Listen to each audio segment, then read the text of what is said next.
সালমান খানের সাফল্যের গল্প। সালমান খানকে কে না চেনেন, যিনি আজ বলিউডের ভাইজান, শাল্লু এবং টাইগারের মতো নামে পরিচিত। সালমান খান একজন অভিনেতা, প্রযোজক এবং টেলিভিশন উপস্থাপক। তার পুরো নাম আব্দুল রশিদ সেলিম সালমান খান। সালমান খান ভারতের অন্যতম সফল অভিনেতা, যিনি তার যোগ্যতার ভিত্তিতে অনেক জাতীয় পুরস্কার, ফিল্মফেয়ার পুরস্কার এবং অন্যান্য অনেক পুরস্কার জিতেছেন। যাই হোক, সালমান খান যে পর্যায়েই আসুক না কেন, এটা তার সত্যিকারের নিষ্ঠা ও পরিশ্রমের ফল।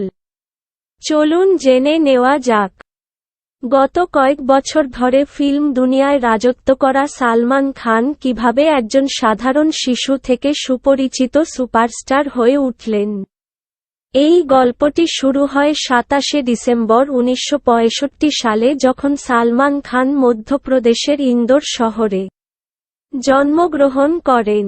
তার বাবার নাম সেলিম খান, যিনি নিজে একজন অভিনেতা এবং চিত্রনাট্যকার ছিলেন, সেই সাথে তার মায়ের নাম সুশীলা। এছাড়াও তার একজন সৎ মা আছে যার নাম হেলেন, এবং তিনি একজন খুব বিখ্যাত চলচ্চিত্র অভিনেত্রী এবং নৃত্যশিল্পী ছিলেন। এর পাশাপাশি তার পরিবারে দুই ভাই আরবাজ খান ও সোহেল খান এবং দুই বোন আলভিরা ও অর্পিতা রয়েছে। দাড়ি। সালমান খান গোয়ালিয়রের সিরিয়া স্কুল থেকে তার প্রাথমিক পড়াশোনা করেন। তারপরে তিনি মুম্বাইয়ের সেন্ট জেভিয়ার্স কলেজে কিছু সময়ের জন্য পড়াশোনা করেন। কিন্তু অভিনয়ের প্রতি ভালোবাসা এবং পড়াশোনায় আগ্রহ না থাকার কারণে তিনি কলেজ ছেড়ে দেওয়ার সিদ্ধান্ত নেন এবং একই সঙ্গে সময়ের সাথে সাথে অভিনয়ের উন্নতি করতে থাকেন। যদিও সালমান খানের বাবা সেলিম খান সে সময় চলচ্চিত্র জগতে একটি পরিচিত নাম ছিল, কিন্তু তা সত্ত্বেও সালমান খানকে তার প্রথম ভূমিকার জন্য দীর্ঘ সময় অপেক্ষা করতে হয়েছিল এবং তারপরে ১৯৮৮ সালে তার অপেক্ষার অবসান ঘটে। তিনি যখন বলিউড ফিল্ম বিবি হো তো ঐশী তে কাজ করেছিলেন। এই মুভিতে তাকে পার্শ্ব অভিনেতার মঞ্চে দেখা গিয়েছিল এবং তার কণ্ঠ অন্য কেউ দিয়েছিলেন।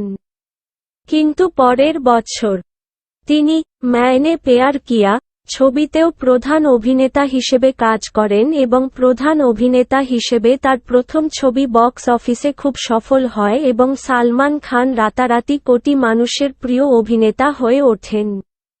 এর সাথে তিনি এই ছবির জন্য ফিল্ম বেস্ট মেল ডেবিউ অ্যাওয়ার্ডও পেয়েছিলেন।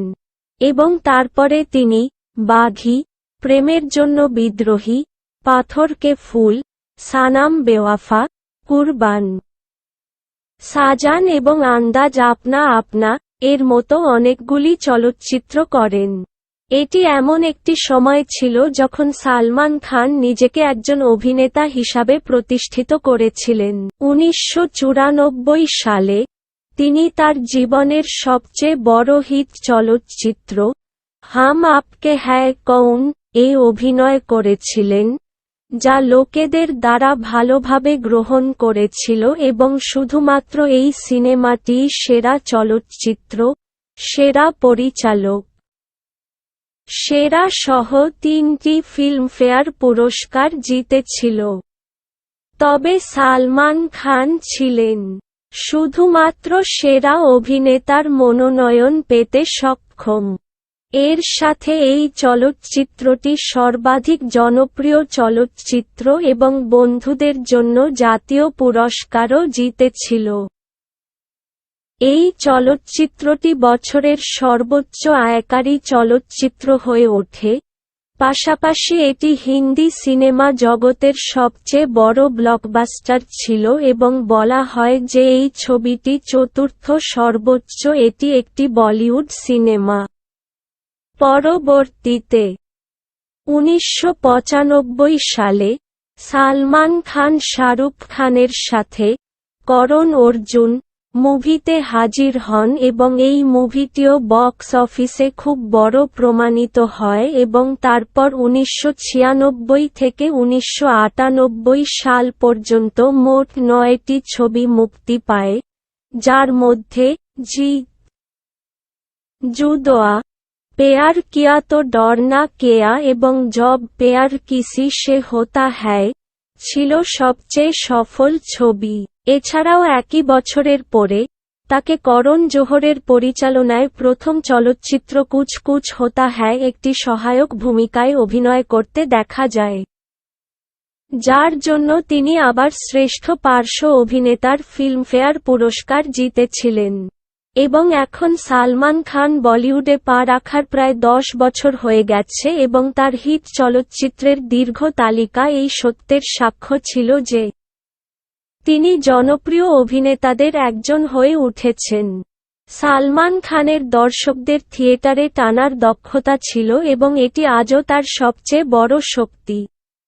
পরবর্তীতে সালমান খান BV-1, হাম দিল দে চুকে সনম, হ্যালো ব্রাদার, হাম সাথ সাথ হ্যায়, হর দিল জো প্যার করেগা, তেরে নাম, মুঝসে শাদি করোগি পার্টনার এবং 2010 সালের কথা বলতে গেলে তিনি রেডি, চিল্লার পার্টি, বডিগার্ড, এক থা টাইগার, বজরঙ্গি ভাইজান, প্রেম রতন ধন পাও এবং টাইগার জিন্দা হ্যায়।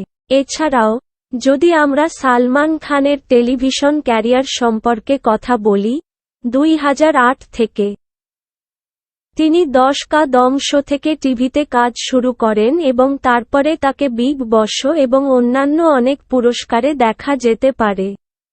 এর সাথে Salman Khan being human production এবং SKF অর্থাৎ সালমান খান ফিল্মস নামে দুটি প্রোডাকশন হাউসের মালিকও। এর পাশাপাশি তিনি দাতব্য কাজের সাথেও জড়িত। তিনি বিইং হিউম্যান নামে একটি এনজিও চালিয়ে মানুষকে সাহায্য করেন এবং এই কাজটি তার অফ স্ক্রিন একজন ভালো মানুষ হওয়ার আভাস দেখায়। যদিও হিট অ্যান্ড রান কেস এবং ব্ল্যাকবাক হান্টিং কেসে এই কারণে তিনি ফাঁদেও পড়েছেন। তিনি অনেকবার গ্রেফতারও হয়েছেন। আমরা আশা করি সালমান খানের এই সাফল্যের গল্পটি আপনাদের অবশ্যই ভালো লেগেছে। চ্যানেলটি সাবস্ক্রাইব করবেন।